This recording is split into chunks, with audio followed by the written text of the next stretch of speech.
whether it's a barbecue, a fancy dinner party, whatever it is, a lot of people are going to be entertaining and indulging this summer while trying to keep a slender waistline. Can be a little tough sometimes, but former top chef, contestant, and author of Sweet and Skinny, Marisa Churchill, is here. She's got some delicious low-calorie recipes for the sweet treats. You must have heard that I was here because I have a sweet tooth. I love it. Good to have you back. Yes, it's good to be back. Good to see you. And I liked having this display here because you've got different treats and different desserts for different, not only situations, but also calorie-wise and what people like, what they don't like. Exactly, and also how much time you have in the kitchen. Which usually is not much, right?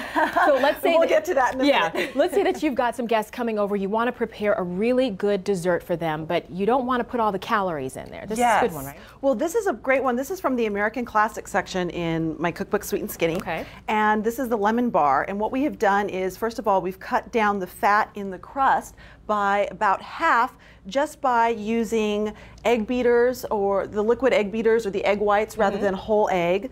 Also using low-fat cream cheese instead of butter, which has a very similar texture, reacts similarly in baking, but with a fraction of the calories and fat. Less sugar in this too? We also have less sugar in this. What we have done is we've replaced some of the lemon juice with orange juice, which naturally has sugar, allowing you to put less granulated sugar into it.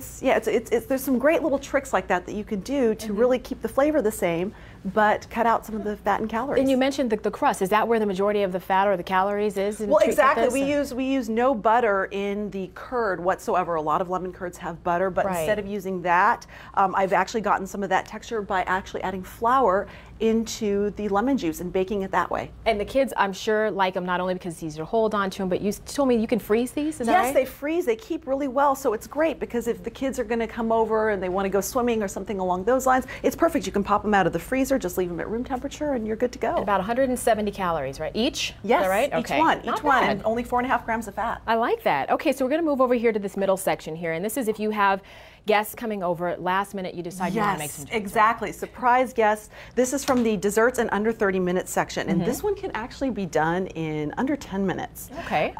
It's really fast. We use a whipped topping rather than a full fat whipped cream, and then using mostly cocoa powder in place of chocolate. We do have some chocolate in there, but using the majority with cocoa powder, which obviously doesn't have all the fat. Right. And then adding some spices to it. This is a spiced chocolate mousse, so some cinnamon, a little hint of cayenne. It's great. And then we top it with some pepitas and a little bit of sea salt, just sprinkling a few little bits on top. Sea salt is the key, right? Exactly. You know, I love that whole sweet and salty combination. It's great. And then just the tiniest little drizzle of olive oil on top. Yes. So it's a really fast dessert and also very sophisticated. But then you've also got the showstopper over here. Yes. Do you still feel good about this one over here? Is this one, actually, this is one of my favorites because this is from the dinner party desserts, the showstoppers that we have. But the other great thing about this one is we have about 40 recipes in the book that are sweet and sugar-free. So this one is made using Truvia all-natural sweetener, which comes from the stevia plant. It's if you can't have sugar, it's my favorite go-to sugar substitute. It's great with baking, has great flavor. But the other good thing about it too is it's safe for diabetics. So if you have somebody in the family or you have a friend that's coming over, you know they can't have sugar, perfect thing to do. And then you got your vitamins and your antioxidants. Exactly. All in one, the berries are high in antioxidants, high in vitamins, so it's a perfect. You can't lose. Yes. It's good to have you back, Marisa. It's great to be back. You gonna leave all this for us, please? I will. Yes. And you don't even have to feel guilty about it. Good. Okay. You can find all of these delicious recipes on our website, bettertv.com. You can also find lots more in Marisa's book. It's called Sweet and Skinny.